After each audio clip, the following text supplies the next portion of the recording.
sallallahu alaihi wasallam telah bersabda, "Ajaban li amri al-mu'min, inna amrahu kullahu khair, wa laysa dhaka li ahadin illa lil mu'min."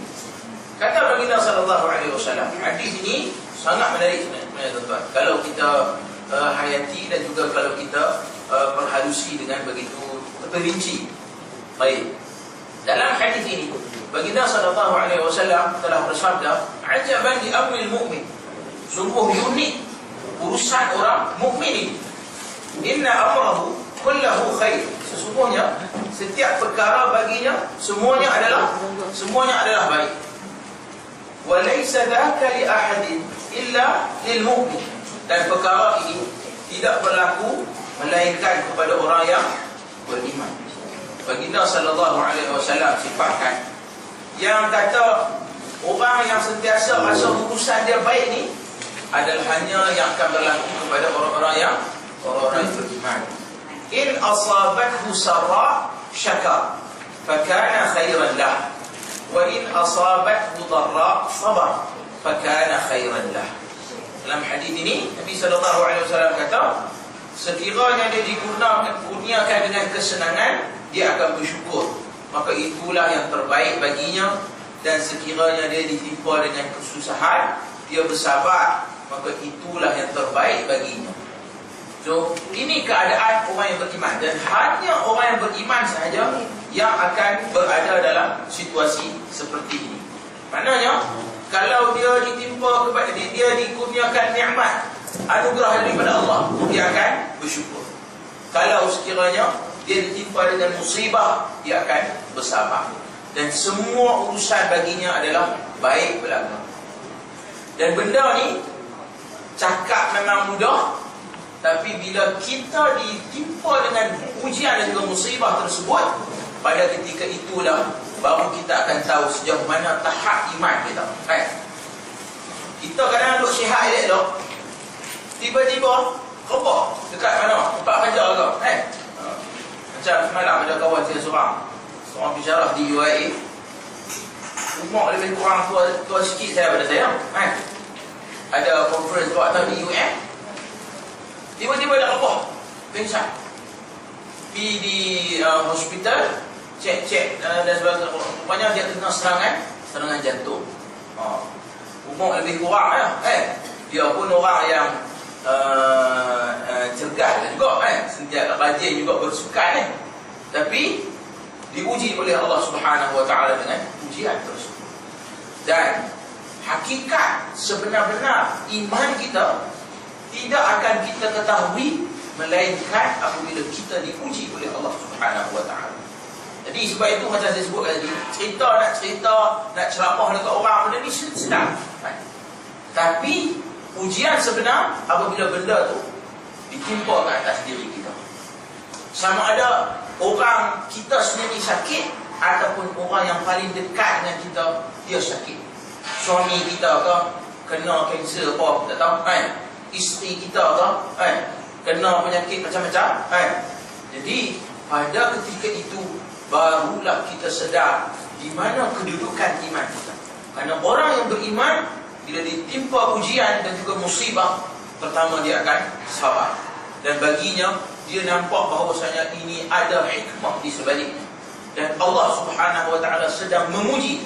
Kalau sebenarnya dia sabar, mudah-mudahan Allah Subhanahu wa taala akan menaikkan darjatnya, kafarah kepada dosa yang dia lakukan, dan juga janji galang ganti yang lebih baik. Hadirin hadirat yang dirahmati Allah sekalian. Satu lagi saya sebutkan tadi, kena sabar. Kemudian yang kedua, kena sentiasa bersangka baik dengan Allah Subhanahu wa taala. Dalam sebuah hadis yang diriwayatkan oleh Imam Muslim, baginda sallallahu alaihi wasallam telah bersabda, "La yamutanna ahadukum illa wa huwa yuhsinu billahi dhann." Janganlah seseorang daripada kamu mati kecuali dia bersangka baik terhadap Allah Subhanahu wa taala. Kita kadang-kadang bila dah sakit teruk sangat, kita mula emosi kita jadi tak stabil. Bila kita mula-mula dah kena penyakit kencing manis, kemudian kaki pula dah start, bila start luka dia lambat nak baik. kita tak boleh nak berjalan. Dan kemudian kita duk makan ubat. Ubat sentiasa kena makan ubat. Bila makan ubat banyak, buah pinggang pula sangkut. Buah pinggang sangkut, kita kena dialisis pula. Pada ketika itu kita duk rasa, mula-mula rasa macam boleh tahan sabar lagi. Lama kelamaan kita rasa macam awaklah yang Allah Subhanahu Wa Taala ni uji kita, buatkan kita sampai macam ni. Tidakkah aku ni selama ni tak cukup baikkah aku ni melaksanakan tanggungjawab sebagai seorang Muslim? Syaitan akan datang dengan syubhat-syubhat ini. Dia nak supaya kita, iman kita ni yang asalnya mula-mula bersangka baik dengan Allah, tiba-tiba mula meletakkan sangka buruk terhadap Allah Subhanahu Wa Taala. Macam saya kata, benda ni takkan kita rasa melainkan kita berada dalam situasi tersebut. Benda ni akan main, tuan-tuan. Allah Ta'ala akan uji kita. Syaitan akan ambil kesempatan di atas lemahnya jiwa kita pada ketika itu. Sebab itu nak kena kuatkan jiwa ni. Bukan satu benda yang sehari dua banyak. Kena banyak zikrullah, sentiasa menjaga salat kita 5 waktu, menjaga juga salat-salat sunat. Inilah makanan jiwa kita. Kita takkan rasa benda ni apabila kita dipuji oleh Allah Subhanahu Wa Ta'ala. Baik.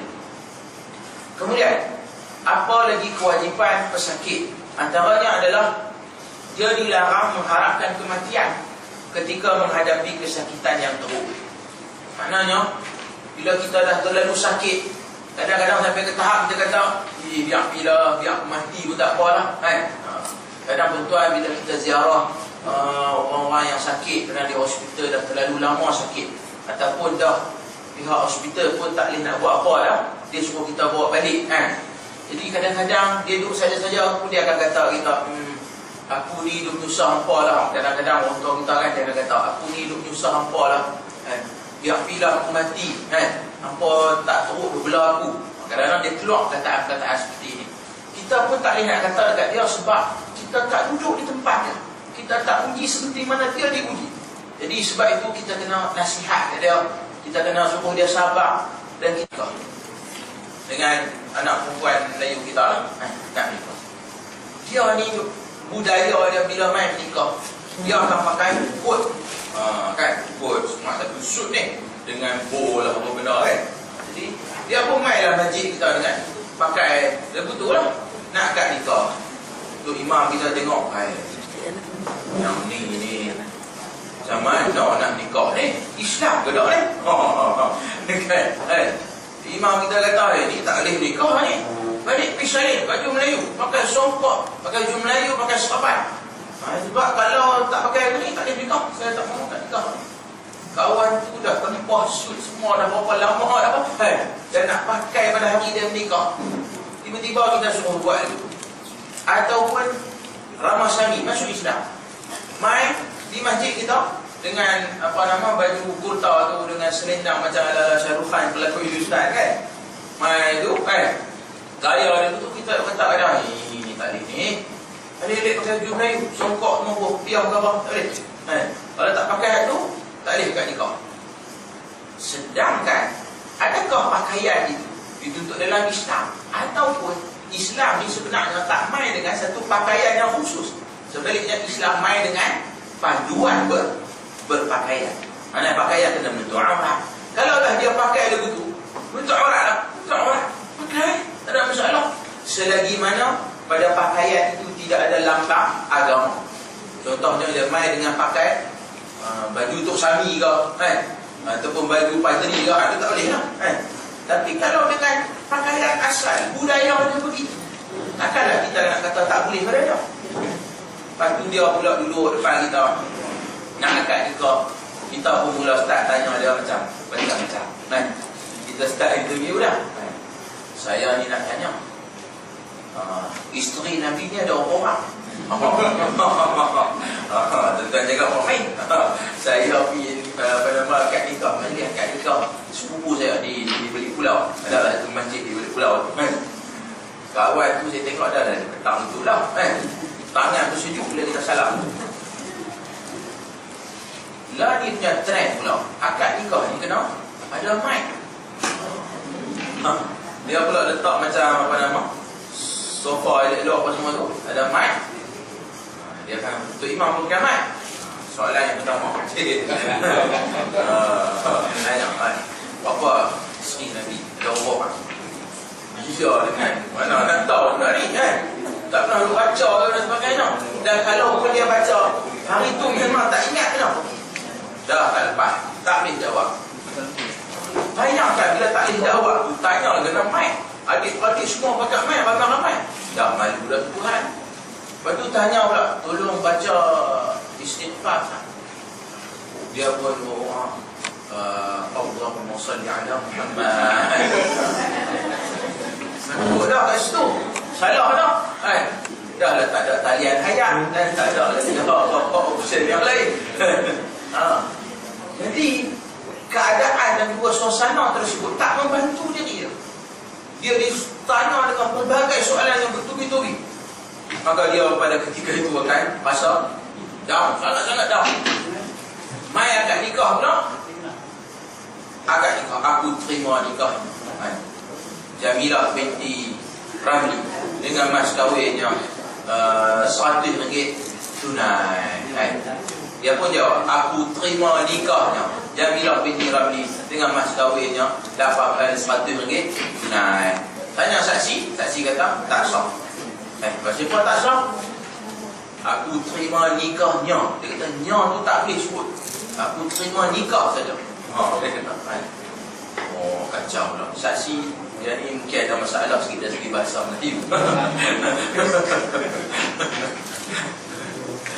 Saya selalu cerita ni pasal benda tu pengalaman hitam dalam hidup saya.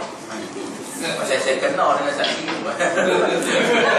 Masa akad nikah saya keram ada beri. Ada tak betul? Saya ada sebut, saya rasa okey lah dari segi bahasa Melayu apa masalah. Aku terima nikahnya. Dia kata nya tu tak boleh sebut. Dia kata aku nikah saja. Aku terima nikah saja. Kalau sebutnya tak sah. Oh kacau lah macam tu. Kita dah lari nak nikah. Jadi tak apalah ya. Sebab kita malas nak berkahwin. Yang penting hari ni kita nak nikah. Buat main lah skrip macam mana kita akan baca, yang penting kita nikah. Dia kata jadi saya ikut je lah. Semuanya saya nampak di sana ada unsur-unsur memayahkan, menyusahkan kita. Sedangkan agama ni dibina di atas prinsip mudah. Kenapa nak pergi payah? Bayangkan saluran ke arah zina itu terlalu banyak. Petik jari macam tu je. Ni di telefon, dalam komputer, TV, banyak benda yang boleh mendorong kita ke arah zina. Tapi bila mai tak nak menikah, wah kita buat payah. Kita buat payah. Mai dengan jumlah hantaran yang begitu tinggi, kemudian mai nak terlong, nak apa nama itu buku yang kecil-kecil tu, buku dispek tu, satu tu kadang-kadang sampai ke 2-3 ringgit juga. Satu tu kawan ni barulah kerja, baru mendapat sikit, dua simpan pekin sungguh-sungguh ni. Tak faham pekin. Dia bila dia dah masuk dia 3 dia keluar macam-macam kan. Dia punya pekin ni duit dia ni makan Maggi saja makan Maggi je. Sementara nak nikah dia pasal tiba-tiba mai nak nikah, dia kadang-kadang keluarga tu tak ada masalah sangat. Mak ayah ni bagi nak budak-budak saja. Tapi dia kadang-kadang makcik-makcik dan pakcik-pakcik tu khususnya makcik lah kan.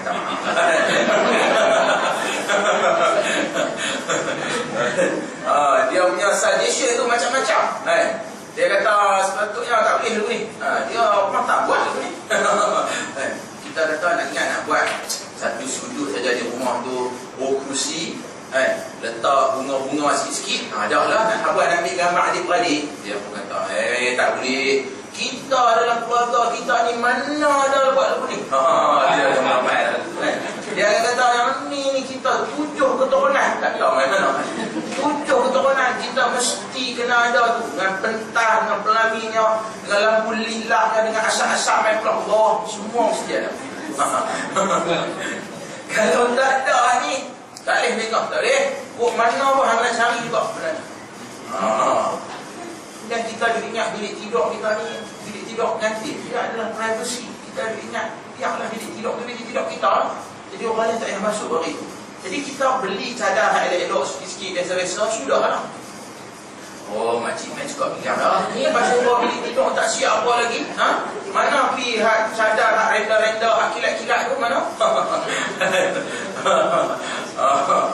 Gitu. Mana pergi ni hak kain hak sangkut ke atas tu. Dia mesti ada satu kain dia turun main ke bawah ni. Oh, yang ni tak ada, ni tak boleh. Dia mesti kena ada benda tu. Mana ni apa nama wangi-wangi tu, puri kau, puri apa benda atas dia benda tu. Untuk bagi wangi bilik. Mana kena ada semua benda ni. Jadi bila tak ada, macam seolah benda tu diwajibkan. Jadi ini satu masalah. Sama juga dalam itu dalam isu perkahwinan. Sama juga dalam isu haji ataupun umrah. Kadang-kadang cara kita ahli agama cerita bab haji dan umrah, seolah-olah nak pergi haji dan umrah ni benda yang sangat payah. Cara gambaran kita. Saya dulu mengaji di Arab Saudi. Masa saya duduk di sana, ada kawan student, kawan pula kawan sekolah sekali. Dia duduk di Jepun. Dia nak main buat umrah. Dia tak nampak ikut kursus baca apa kan. Dia telefon dia kata nak main. Macam mana umrah? Dia kata main. Malam tu saya pergi tumpang bilik tidur saya. Sebelum tidur tu 1 jam saya cerita dia. Ni. Oh, dia kata tu lah. Esok tu dia pergi umrah dan alhamdulillah dia buat laksanakan dengan baik. Dan saya rasa benda yang sepatutnya tak susah kita janganlah bagi susah. Kita cerita dekat dia bila tawaf tu, kalau mesti bau ni menghadap ke arah Kaabah, terpusing sikit batal. Kemudian pakai ihram bagi lelaki, kalau jumpa rambut 1, 2, 3 kambing.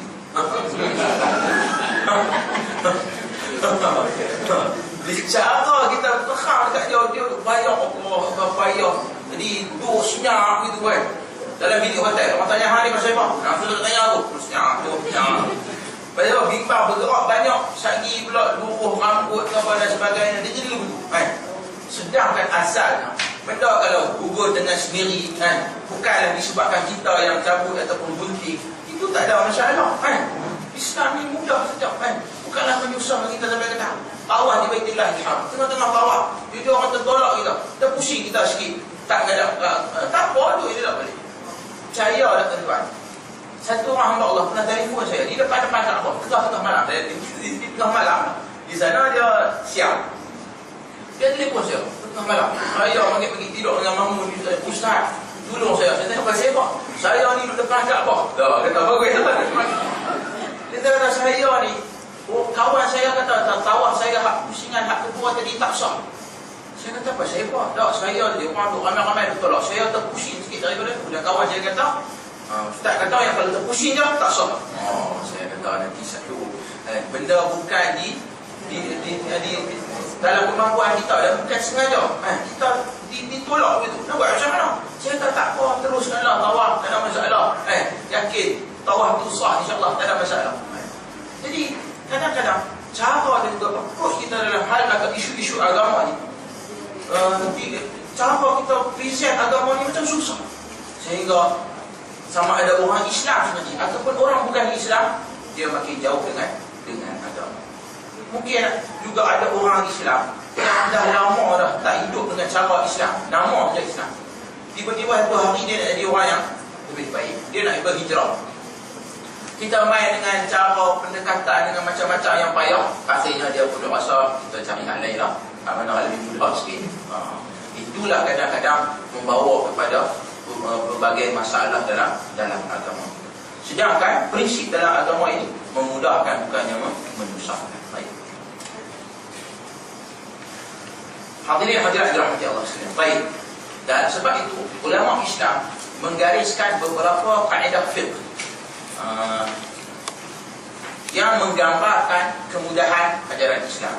Antara yang pertama, ad-daruratu tubihul mahdhurat, yakni darurat mengharuskan larangan ataupun darurat itu kaedah fiqh yang digariskan oleh para fuqaha. Ini berdasarkan beberapa dalil daripada Al-Quran dan juga As-Sunnah. Misalnya macam dalam Al-Quran Allah Azza wa Jalla menceritakan kepada kita tentang keharusan untuk kita makan benda-benda yang diharamkan kepada kita, termasuklah khinzir. Kalau sekiranya keadaan itu memudaratkan kita, boleh memudaratkan nyawa kita, maka kita bolehlah makan benda yang diharamkan ke atas kita. Tapi kaedah ni dia kena ada batasannya juga. Sebab tu dia dikawal dengan satu lagi kaedah yang menyatakan ad-daruratu tuqaddar biqadariha. Darurat itu diukur pada kadarnya. Jadi para fuqaha kata, walaupun Islam benarkan dalam keadaan yang mendesak kita makan benda yang haram, makan babi misalnya, contohlah kan, pangkal hutan dan sebagainya, tak ada lah benda lain nak makan. Nak tangkap rusa pun payah dia duk lari. Yang duk ada cuma hantu lah kan. Dia duk jalan dimai kita kan, nak ligat hal lain tak boleh nak makan kan. Melainkan hantu saja. Lalu kita pun tangkap dia. Atas darurat kita sembelih dia dan kita makan. Tapi darurat itu diukur pada kadar. Tak boleh ambil pohon kat depan tu panggang. Bahagian perut tu kita katang-katang buat sup. Bahagian hak belakang ni dia keras sikit, jadi kita buat rendang tu. Tu tahu darurat tengah hutan dia buat rendang tu. Rendang tu kan.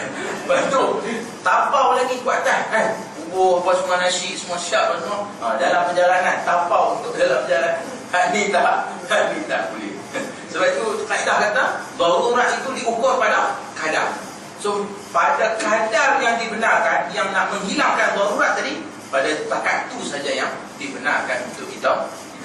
Nanti kita akan praktikkan kaedah ini dalam ketika sakit, ketika solat, ketika mana kita sakit tadi. Jadi keadaan itu darurat. Namun adakah contohnya kita demam kan? Jadi demam yang tak larat nak berdiri, solat dalam keadaan berdiri. Tapi solat dalam keadaan duduk tu boleh. Tapi kita pilih solat dalam keadaan duduklah sedang kan. Pada ketika itu salah. Walaupun Islam ada memudahkan, tetapi dia ada peringkat-peringkatnya kan? Ada peringkat-peringkat. So kalau ada kemampuan solat duduk, maka kenalah solat duduk. Tak bolehlah pilih terus option yang paling lah pilih solat gerak mata kan. Padahal demam masih lagi boleh, mangkit di wilayah pun boleh. Tapi nak pilih option yang paling last sekali, yang tu mengelak namanya. Itu tak boleh tuan. Sebab itu ulama fiqh ada juga bincang isu tatabbu' rukhas. Yang ni seseorang tu dia cari mana pandangan fiqh paling mudah bagi dia. Islam tu memang memudahkan dan kita digalakkan untuk memilih pandangan ulama yang mudah, dengan syarat kita tidak bermudah-mudah. Dia ada beza tu tuan. Pilih pandangan yang mudah dengan bermudah-mudah, dua benda yang berbeza. Jadi jangan sampai ke tahap itu pula. Kemudian kaedah yang kedua, al-masyaqqah tajlibut taysir. Ini juga antara kaedah yang guna pakai dalam ulama fiqh, iaitu kesusahan mengundang kemudahan. So bila ada susah saja, pada ketika itu solat yang jadi 4 rakaat boleh diubah menjadi 2 rakaat qasar solat. Kerana musafir adalah satu masyaqqah. Bila kita bermusafir ni, berjalan jauh, penat dan sebagainya, talut dengan anak dan sebagainya, maka dibenarkan kita untuk mengqasarkan solat kita. Kemudian satu lagi kaedah, darul mafasid muqaddam ala jalbil masalih. Menghilangkan kebinasaan itu lebih diutamakan daripada memperoleh manfaat. Jadi dalam keadaan ini, contohnya macam kalau sekiranya kita dalam keadaan sakit tersebut, kita nak solat, dan solat adalah memperolehi manfaat, jalbul masalih. Tapi dalam masa yang sama, doktor kata tak boleh anggota badan ni kena ayah. Kalau kena ayah juga, kita akan jadi lebih teruk sakit kita. Maka pada ketika itu, berdasarkan kaedah ini, darul mafasid muqaddam ala jalbil masalih, maka kita tidaklah berwuduk seperti mana wuduk orang yang sihat. Kita pilihlah option yang lain, iaitu tayamum. Baik. Hadirin hadirat dirahmati Allah sekalian, so ini asas yang ingin saya letakkan, dan dalam masa yang sama insya-Allah dalam perbincangan selepas hari ini detail, iaitu fiqh taharah dan juga salat bersakit, saya akan berteraskan kepada ketiga-tiga kaedah ini. Dan satu lagi seperti mana yang saya sebutkan tadi, akan adanya di sana khilaf di kalangan ulama, perbezaan pandangan di kalangan ulama, khususnya dalam mazhab yang tepat dalam nak menyelesaikan isu taharah dan juga salat bersakit ini. Jadi bila berhadapan dengan situasi ini, pendekatan saya adalah kita pilih pandangan yang lebih memudahkan, dan pandangan itu pula disokong oleh dalil yang lebih kuat, walaupun ia mungkin tidak berada di dalam mazhab rasmi kita, iaitu mazhab Imam Asy-Syafi'i. Jadi dalam hal ini kita harus lihat sesuatu, melihat keterbukaan dalam menerima pandangan-pandangan mazhab yang lain, bukan hanya berada dalam mazhab Imam Asy-Syafi'i semata-mata. Dan perkara ini dibincangkan oleh para fuqaha dengan panjang lebar tentang masalah ini. Adakah boleh untuk kita mengambil pandangan mazhab lain sekiranya kita nak menyelesaikan sesuatu masalah?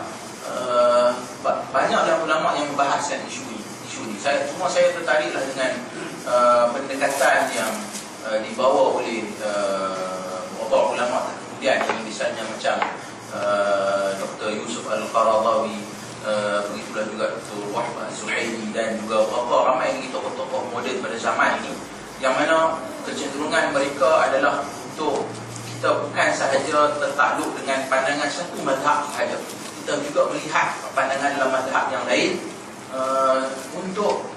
kerana mazhab ini adalah satu panduan dalam beragama, tapi dia bukanlah agama itu sendiri. Jadi disebabkan oleh prinsip ini, maka kita melihat perbezaan pandangan di kalangan fuqaha itu sebagai satu, ada juga rahmah, ada juga hikmah di sebalik berlakunya perbezaan pandangan tersebut. Kemungkinan kita boleh pilih pandangan mazhab yang lain, yang mana ia lebih memudahkan, yang pertama. Kemudian yang kedua, dalil lebih kuat menyokong pada pandangan tersebut. Sebab itulah baginda sallallahu alaihi wasallam pernah bersabda, ma khuyyira Rasulullah sallallahu alaihi wasallam bainal amrayni illa ikhtara aisarahuma.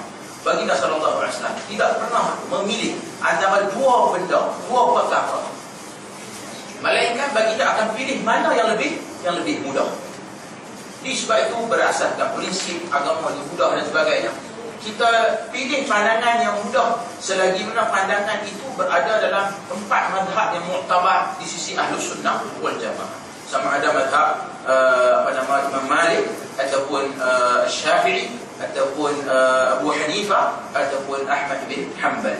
Jadi keempat-empat imam ini, mereka semua adalah para imam di dalam Ahlus Sunnah wal Jamaah, yang mana telah ijma' sepakat ulama bahwasanya mengikuti mana-mana ijtihad mereka ini tidak akan mengeluarkan seseorang individu itu daripada kesesatan, keluar daripada jalan Ahlus Sunnah wal Jamaah.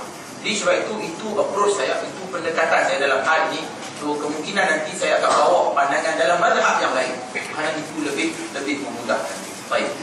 Hadirin hadirat dirahmati Allah sekalian, selesai kita sejam yang pertama, ada baki lagi 1 jam. Tuan-tuan macam mana boleh? Buat raya tu okey lah kan? Bagi dah nasi lemak, karipap, sahabat dan sebagainya ada.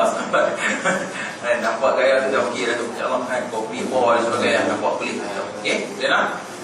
Baik. Kewajipan solat. Allah Subhanahu wa taala berfirman, solat ni diwajibkan ke atas kita selagi mana nyawa masih ada dan juga akal ini berfungsi. Dan Allah Azza wa Jalla menjanjikan azab yang pedih, baik di dunia ataupun di akhirat, bagi sesiapa yang meninggalkan solat. Allah Ta'ala berfirman, ma salakakum fi saqar, qalu lam naku minal musallin. Apa yang menyebabkan kamu masuk dalam neraka saqar? Allah Ta'ala berfirman, mereka menjawab, kami dahulu bukan daripada golongan orang-orang yang bersolat. Tuan-tuan, sebut masalah ni, dan ni bukan isu sakit. Isunya duk sihat. Duk sihat elok-elok, tapi tak sembahyang. La haula wala quwwata illa billah. Dan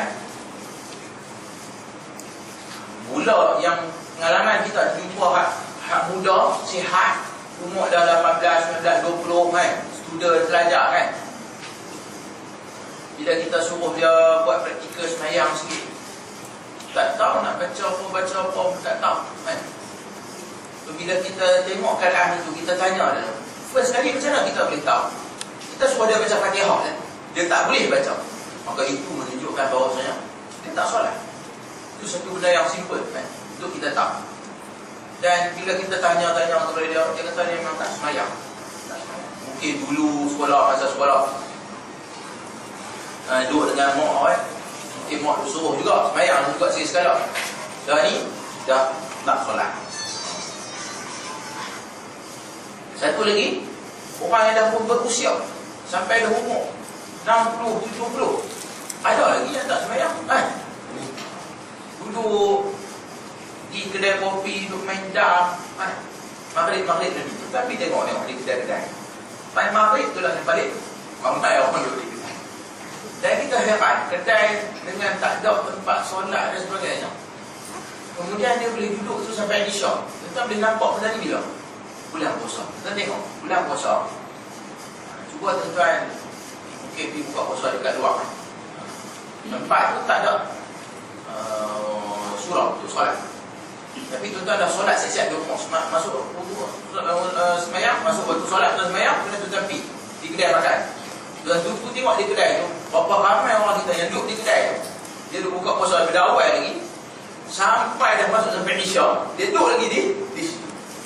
Maknanya dia sembahyang ke tak? Tak sembahyang. Tapi dia boleh puasa sepanjang hari, tapi dia tak dia jamak. Boleh jadi dia main, dia nak makan. Bagusnya yang tu kita kena sangka baik. Silap saya juga. Boleh jadi dia jamak. Dia kedai tu dia nak main makan kan. Lebih 2 marhalah. Macam-macam nak makan. Kau besar. Jadi itulah kadang-kadang tuan-tuan kan, itu masalah. Dan saya berhadapan dengan kadang-kadang pelajar kita sebab saya yang universiti. Saya tengok masalah ni berat. Budak-budak kita yang dah umur 20, 21 tapi tak tahu dah sembahyang dan tak pernah sembahyang. Dan kita kena ajak dia daripada mula balik macam mana cara nak sembahyang. Dan ini satu musibah. Dan satu lagi adalah ketika mana kita sakit, bila berada di hospital, kita tak salat. Berdasarkan pengalaman saya pernah beberapa kali lah diundang di hospital Semanjaya untuk buat bingkil macam ni juga terhadap kaki tangan hospital Dr. Jururawat. Dan salah seorang doktor di situ, dia buat survey terhadap orang yang duduk di satu ward ni. Dia buat kajian survey berapa ramai yang solat. Soalan yang pertama dia tanya, adakah dia seorang yang solat? Maknanya bukan setakat di hospital ni, di rumah. So daripada hampir 60% kalau tak silap statistik, 60% memang tak solat. Bukan setakat di hospital je, tapi di rumah pun tak solat. So ada baki 40% pesakit di hospital, di ward tersebut yang solat. Daripada 40% tersebut, 30% bila main di hospital, dia tak solat. So cuma baki 10% saja yang solat di hospital. Tuan-tuan, sakit ni musibah, dia macam saya sebut tadi. Bukankah pada waktu musibah kita perlu paling dekat dengan Allah Azza wa Jalla? Dan itulah saat yang sepatutnya kita jadi hamba Allah yang paling terbaik, kerana kita memang sangat-sangat memerlukan keajaiban. Tidak? Berapa ramai orang yang ada penyakit yang doktor dah beritahu dah, hang ni kira sebulan, tapi tengok-tengok boleh pergi sampai 2-3 tahun. Semua ni keajaiban daripada Allah Azza wa Jalla yang menyembuhkan kita. saat itu saat yang kita paling memerlukan keajaiban, tiba-tiba kita jauh daripada Allah. Hubungan kita dengan Allah itu terputus. Pasal apa? Kita tak salat. Jadi ini satu musibah, tuan. Dan itulah realiti kalau kita pergi di ward-ward di hospital, kebanyakannya begitu.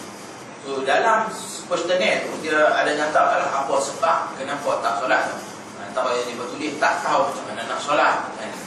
Cara bila sakit ni. Kemudian dia kata surau tu jauh kan. Kemudian dia kata macam mana ni kiblat, macam mana cara nak wuduk. Maknanya tidak ada ilmu. Sebab itulah inisiatif yang dibuat oleh pihak Khalidatul Qadar Surah ni satu benda yang sangat bagus sebenarnya.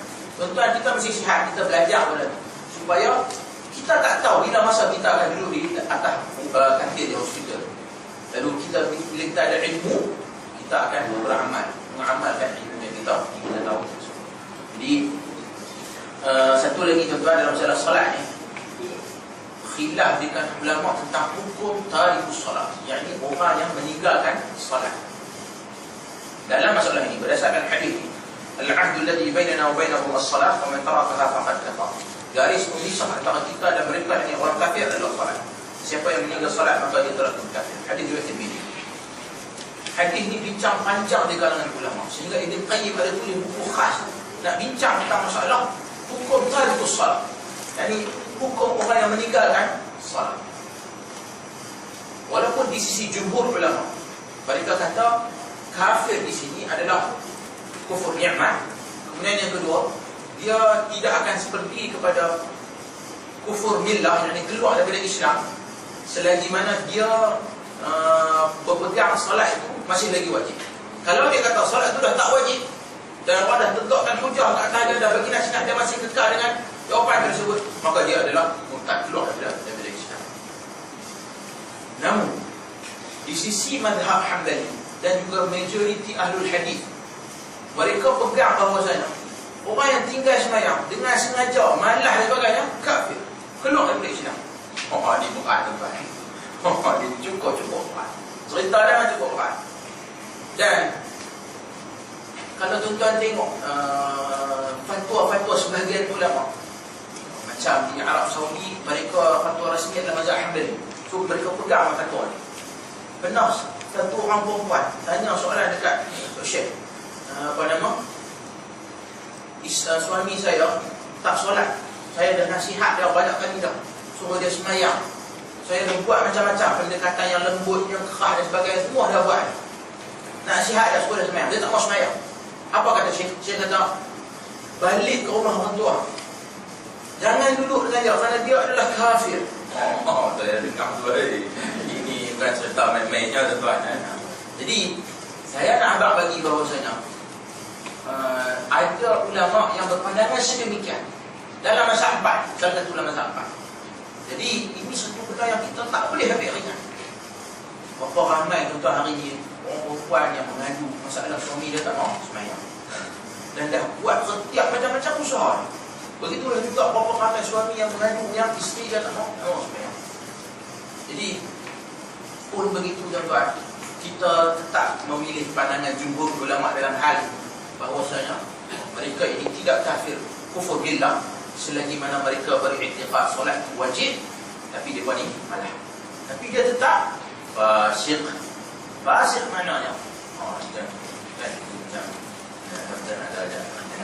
kalau fasik wali tak jadi wali, tak boleh jadi saksi. Kalau kita jelas dapati orang individu itu tidak salat. Jadi ini satu benda yang berat, satu benda yang perlu kita beri perhatian yang sangat-sangat serius. Jadi memang dia akan membawa kepada banyak masalah yang saya faham kan. Saya pernahlah orang tanya dan orang hantar email dan sebagainya. Saya kagum dengan kesungguhan seorang isteri. Dia dah nasihat suami dia tiap-tiap kali semayang, dia hampak sejadah kan. Pokoklah suami dia faham kan. Ni jadi imam kan. Jangan suami dia kata tak apalah, hari ni you lah jadi imam kan. Jangan dapat lagi. Esok pula jadi imam kan. Kita gila-gila siap lah kan. Kacau tuan. Sebab itulah khusus kahwin tu masih relevan lagi. Sebab bila mai khusus kahwin tu tuan, hak mai tu macam-macam apa juga tu paling kau. Macam-macam bukan. Macam-macam juga. Walaupun saya lulusan pengajian Islam, tapi kena buat khusus kahwin kena pergi. So bila pergi khusus kahwin tu saya tengok Allah. Semua tuan-tuan, semua. Ustaz tu tanya benda-benda basic, tak boleh jawab. Tak tahu. Tak apa, boleh. Jadi benda-benda basic pun dia tak tahu. Ini satu. Sebab itu tuan-tuan. Boleh. Sebab itu tuan-tuan, kita kalau nak nikah, carilah wayang yang elok. Bukan main campur pergi jalan. Begitulah juga bila kita nak ambil menantu kan. Kita ni semua insyaAllah dah ada anak masing-masing kan. Cari menantu ni. Jangan duk tengok menantu tu main kat kereta tau. Honda City, Honda Accord. Paling kurang pun Myvi. Main dengan Honda Cup Kancil 850. Yang ni dibalik lah. Ahli muzik je kan. Main buat cakap pinggang tu. Yang ni jangan tuan. Ajak dia main rumah kita kan. Makan, bajet makan tengah hari. Suruh dia main 10 lok kan. Lagi tengah hari tu ataupun main malam lagi bagus kan. Malam bagi dia sembahyang maghrib, bagi kita tolak dia jadi imam. Tengok saya dia lebih mana. Lagi dia angkat takbir Allahu Akbar. Bismillahirrahmanirrahim. Qul huwallahu ahad. Ini jahanam betul. Tak ada Fatihah apa tiba-tiba qul huwallah, ini jahanam. Jadi benda-benda gini patut kita tengok sebelum nak tengok dia punya slip gaji ke kereta apa dia bawa dan sebagainya. Tengok hati dulu kan. Supaya tidak jahanam nak kita. Baik. So balik pada masalah yang tadi, kewajipan solat macam saya sebutkan tadi, tetap wajib kena solat. Dan kenapa kepentingan solat ketika sakit? Yang pertama, bukti cinta kita kepada Allah Subhanahu wa taala. Sama juga saya macam tadi. Kita ni kalau ada kekasih, ada awet, ada power, segala-galanya lautan api sanggup kurenan. Cerita kata zaman dulu, zaman bagi zaman dulu naik Vespa kan, bawa mesti tak kisah nak bawa pergi mana, nak makan kat mana, abang main di side tepi. Ada markah satu kan, boleh peristiwa nak makan nasi kandang nak, suka nak Penang, Jelutong, Din, Gawah, semua haji kita pergi. Hanya kerana kasih kita sanggup, walaupun hari itu demam, hanya kerana kekasih sanggup buat apa saja. Masa sakit demam ni sanggup tolong dia nak bawa pergi mana pun kan. Nama kata cinta punya pasal. Kalau itu dengan makhluk, kenapa kalau cinta dengan Allah tak kita bersungguh-sungguh begitu kan? Jadi kalau kita kena sakit pun, kalau kita benar-benar cinta kepada Allah, buktikan cinta kita itu dengan tetap kena salat. Baik. Yang kedua, melatih diri kita untuk sabar. Macam saya sebutkan tadi, musibah ni satu, penyakit ni satu musibah. Musibah memerlukan kita untuk sabar. Dan orang mukmin dia mesti kena sabar apabila dia diuji. Dan yang ketiga, pertolongan. Dalam Quran Tuhan kata wasta'inu bis-sabri was-salah. Mintalah pertolongan daripada Allah dengan yang pertama sabar, yang kedua salat. Jadi salah satu cara untuk kita minta pertolongan kepada Allah adalah dengan salat. Saya kahwin 3 tahun lebih, 4 tunggu anak tak ada. Saya kita buat yang orang dan sebagainya. Kemudian saya jumpa dengan seorang ustaz, dia bercakap saya juga tadi. Dia kata kita bangun tengah malam, solat 2 rakaat, tadab tangan tahajud, minta dengan Allah Azza wa Jalla, mengadu masalah kita. Dan saya cuba buat, alhamdulillah. Memang benda ni Tuhan, bila Tuhan akan tahu, memang dia akan bagi, insyaAllah. Yang kes letak kita pada ketika itu kita akan diuji. Allah Ta'ala akan uji siapa yang iman. Lalu bila kita dalam keadaan sangat terdesak, kita tak hal lain melainkan kita ambil semayang jaga tengah malam, duduk atas dadah, solat 2 rakaat. Dalam sujud kita tu, kita dalam hati kita ya Allah, aku memohon padamu ya Allah, Engkaulah Tuhan yang memiliki kerajaan langit dan juga bumi. Engkau maha memberi apa sahaja pemberian. Ya Allah, aku belum ada anak, kurniakanlah aku zuriat ya Allah. Allah, dan doa ni sangat ajaib tuan. Cerita buat doa ni naik doa. Bukan apa? Saya berpandangan doa ni sangat peribadi, sangat peribadi. Kita dengan Allah Azza wa Jalla. Jadi kita mungkin selama ni duk harap doa ustaz dan sebagainya ataupun duk amin doa. Kenapa kita tak sendiri berdoa dan kita cerita mengadu masalah kita dengan Allah? Macam kita mengadu kat kawan-kawan kita, ada masalah kita cerita masalah kita ini dalam doa. Kita angkat tangan tadah, mengadu betul-betul kepada Allah, nak teriak, cerita betul kepada Allah. Ini masalah aku sekian. Aku dah usaha sekian, tapi tak boleh untuk nak buat. Ya Allah, bantulah aku ya Allah. Aku dah tak ada jalan lagi lah, aku dah tak ada ruang dah nak cari orang lagi nak boleh bantu. Melainkan hanya Engkau saja yang memiliki segala urusan. Hasbunallah wa ni'mal wakil. Pada waktu kita serah urusan kita kepada Allah, yakinlah insya-Allah Taala akan bagi kepada kita. Dia masalah ada tahap yakin dan juga iman kita tu belum sampai ke tahap yang Allah Taala nak bagi kita. Mungkin kita masih lagi ada sikit-sikit sangka yang doa pun tak pakai juga lah, lagi. Dia mesti kena pergi dengan bersuka pula kepada Allah Subhanahu wa Taala. Pada ketika itu yakinlah bantuan Allah akan sampai. Kemudian seterusnya menghapuskan dosa. Dalam hadis riwayat Bukhari dan Muslim, Nabi SAW cerita tentang seseorang individu tu, dia depan rumah dia ada sungai. Setiap hari dia mandi kat sungai tu 5 kali dia mandi.